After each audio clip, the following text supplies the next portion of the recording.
Okay, so looking into this, I've taken the body off the chassis, just standard element gearbox. I believe it's that stealth gearbox. Really nice. Feels like hard plastic or maybe aluminium. No, this is hard plastic. And I believe it's got aluminium motor holder. So first things first, we're going to be changing this motor in the CSC. We'll take it out without damaging it, so that if we ever need to put it back, we can. And we'll keep the receiver because I like this remote. It's not the worst. I'm just quite surprised. Every single RC I've ever received comes with a tool to take off the wheels, but this one doesn't. But remember in the beginning of the unboxing, I was showing you that it wasn't fully compressing, and it still isn't. And that's because one of the accessories that we don't really need is touching down. It's limiting the travel. So if we had to lift that up, it's going to limit it at some point. So I've been setting some preload on the shocks. I think I'm going to set it to about a centimeter or just over a centimeter on both sides at the back, just so that we don't get that hit. Still nice and smooth as it compresses, and you know, when you release it, it comes up nice and smooth. It's controlled. That's very nice. I think that's about what we're going to do on both sides at the back. The front is okay. Front's fine. But the back, this MagnaFlow exhaust might just come off. Might just, I'm looking at it and I'm thinking, I mean, the trade-off to have a exhaust for show that's hitting down over there, or have a chassis that can fully compress.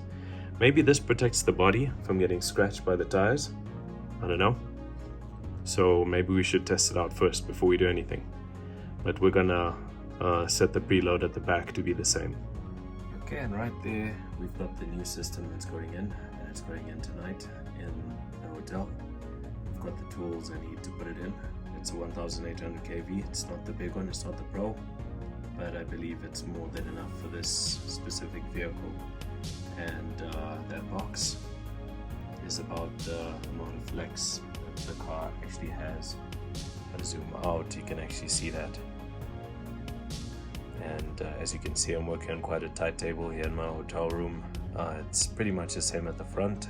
I'll just take this box out quickly, put that down. That's with me adjusting the shocks. And let's see if we can put that box under the front tire. It's pretty much the same amount of flex that you get when you sort of lift it any more than this. That's when the back tire starts lifting off the ground. In fact, currently it is slightly off. No, it's touching. It's on the ground. So that's about the amount of flex that you get. I've got 3 packs of batteries because we've got 3 RCs here and some kids who want to play tomorrow. So I've got a lot of charging to do tonight. I've got to charge 3 lipos, and we're going to use these for the remote controls. Hopefully it lasts the duration of the time that we're here. I hope I don't have to cut out these stickers because as you know me, I'll want to stick as many stickers on as possible so that I don't scratch the body. But I hope I don't have to cut out those stickers and find a scissors somewhere, because that's going to be a mission. I'm going to have to go around town tomorrow and look for that. Okay, so I'm going to do a quick unboxing of this Quickrun Fusion 1800. I see it's got the FOC technology, which is really nice. So we're going to get that nice smooth control. Obviously it's not as good as the Pro, but it's good enough for this car. Which way does it open? It usually slides out. There we go. This is the first unboxing of this motor.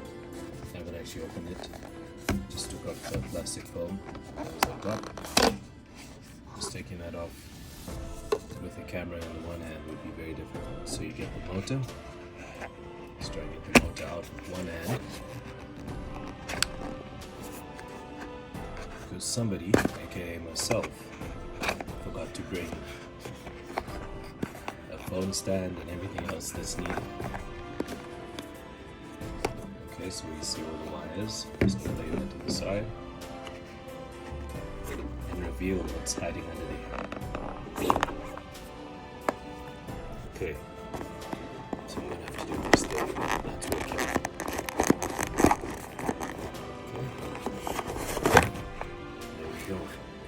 Comes with a free programming card, the one that I got. Comes with a free programming card. There's all the wires, the switches, and everything. It's got extra wire for the programming card. It's got the glue for the switch, very important. And you see that yellow connector over there? That's why I bought that, because our battery has that kind of connector on the side of the red. So it just converts it so that we can work and play with what we've got. Also comes with some stickers, which will be nice on this car. Instruction manual, which you don't need to read. Read it 1,000 times in different builds. 2 cable ties, which I will use very wisely. And yeah, we've got this piece here for the motor. Oh, this is great. It comes with 2 programming wires, not just 1, 2. I believe one is an extension wire and one is a programming wire. But in this case, I doubt we'll need the extension wire because the motor sits right next to the receiver box. As you can see over here, it's right there. Let's just pack this away. We're going to close the box, maybe not close it fully because we're going to need to put the motor we take out somewhere. So that's how it looks stock standard. Okay, and about 10 to 20 minutes later, we have a Fusion, Hobby Wing Fusion crawler, brushless motor, and ESC combo in the Element Night Runner. It is awesome. It's awesome to have this vehicle, and I believe this motor here is going to take this vehicle to a whole nother level. So I'm excited, I'm happy, and it seems to fit very well. Just a quick pro tip, you're going to have to take off the gearbox from the chassis to get this motor in. It's a bit long if the battery tray is there. Alternatively, you can take off the battery tray, but it's easier just to take that off, put it on, mesh the gears properly, and then put it back in.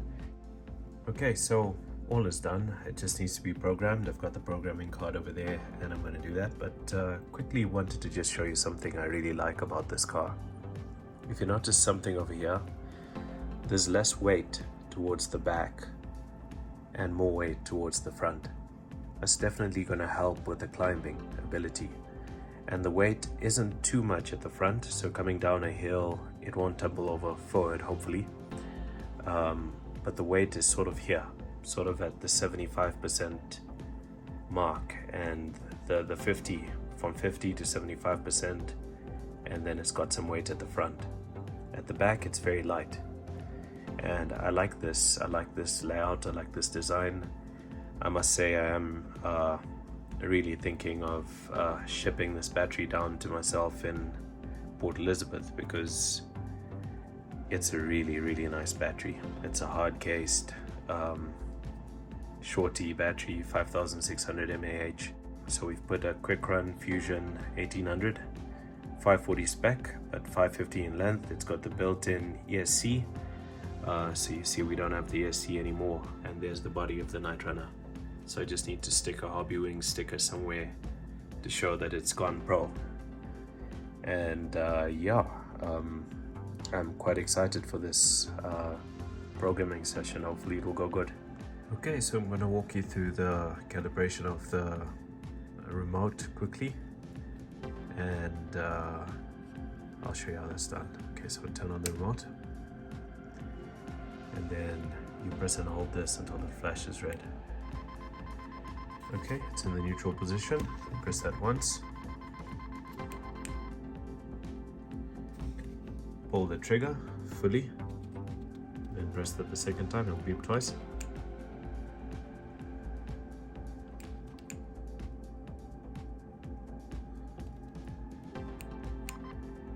There we go. Now put it into the full reverse position and press it once more. Okay, and it's calibrated. Okay, so I've got my programming card connected here. I'm quickly just going to power it on.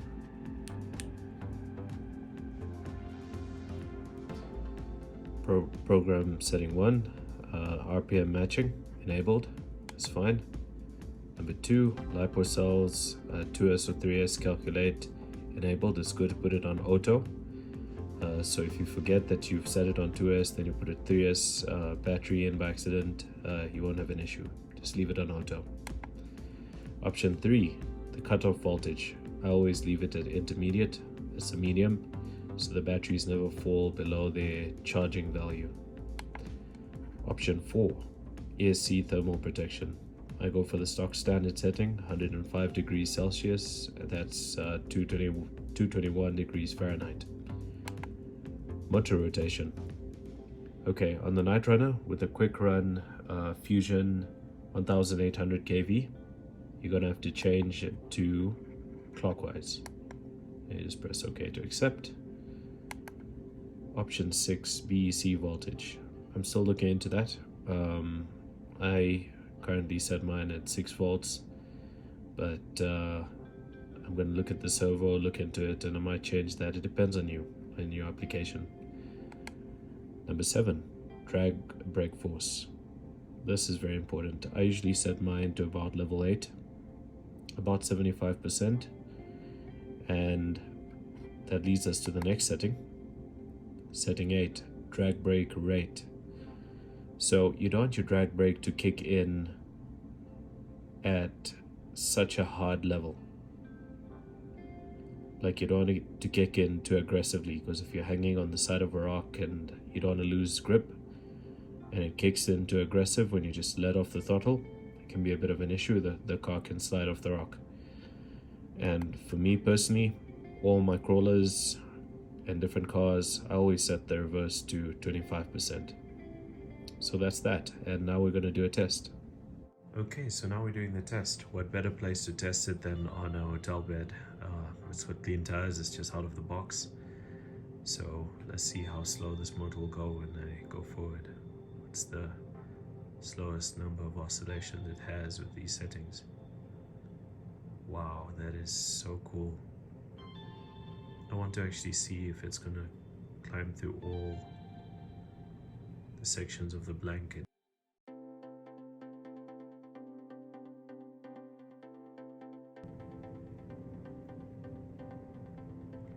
That is so cool. That's the Quickrun Fusion 1800 kV. That is really cool. I must say, that is really cool, and it's silent. You can literally only hear the sound of the heater, aircon working in the background, and my voice.